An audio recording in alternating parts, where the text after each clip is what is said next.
অনেকে আছে ভাইয়া যে যারা আওয়ামী লীগের সময় আওয়ামী লীগ হচ্ছে, বিএনপির সময় বিএনপি হচ্ছে, জামায়াতের সময় আবার জামাত হয়ে যাচ্ছে। অনেকে একবার মুসলিম হচ্ছে, একবার হিন্দু হচ্ছে, আবার মুসলিম হচ্ছে, আবার বৌদ্ধ হচ্ছে। মানে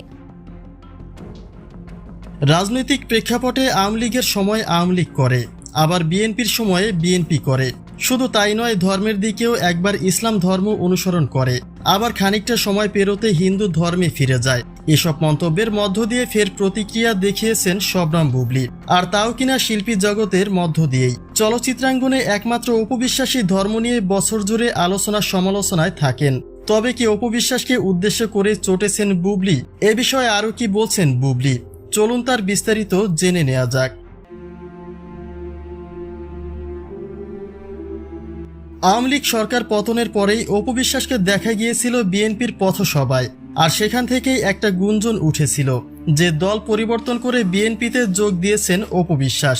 অন্যদিকে অপবিশ্বাসের ধর্মের বিষয়ে খোলসা করে আর কিছু নাই বললাম। এরই মাঝে বুবলীর এই বক্তব্যটি নতুন এক আলোচনার জন্ম দিয়েছে, যেখানে তিনি স্পষ্ট ভাষায় বলেন কিছু ব্যক্তিরা সুবিধাবাদী হয়ে থাকে, যারা কিনা আওয়ামী লীগের সময় আওয়ামী লীগ করে আর বিএনপির সময় বিএনপি করে, একইভাবে ইসলাম ধর্ম অনুসরণ করে, আবার হিন্দু ধর্ম পালন করে।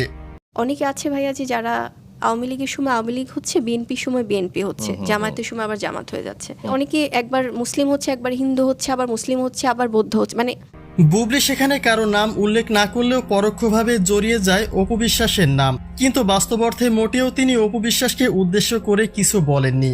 মূলত এই প্রসঙ্গটি উঠে আসে ড্রেস আপের থেকে। বুবলীর ভাষ্যমতে শিল্পীরা নাকি পোশাকের দিক থেকে একে অপরকে কপি করে, যে কথাগুলি বুবলীকে নিয়মিতই শুনতে হয় ভক্তকুল থেকে। আমি রেড পরেছি, অন্য কেউ অনেকে হয়তো লাল পরেছে, উনি কপি করেছে। আমি ব্লু ড্রেস পরেছি, এখন কপি যদি আসে তাহলে তো এটা তো আমাদের দেখারও সময় নেই। আর এ কারণেই তিনি বলেন, কপি যদি করতেই হয় তবে সেটা রাজনৈতিক প্রেক্ষাপটে আওয়ামী লীগ বিএনপি নিয়ে করতে হয়, কিংবা ধর্মের দিকেও অনেকে করে, কিন্তু পোশাকের ক্ষেত্রে সম্পূর্ণই তার ব্যতিক্রম। কেননা একটা পোশাক অন্য আরেক ব্যক্তির ভালো লাগতেই পারে, কিংবা একটা পোশাক একাধিকবারও পরতে পারে, এটা মোটেই কপি করা নয়।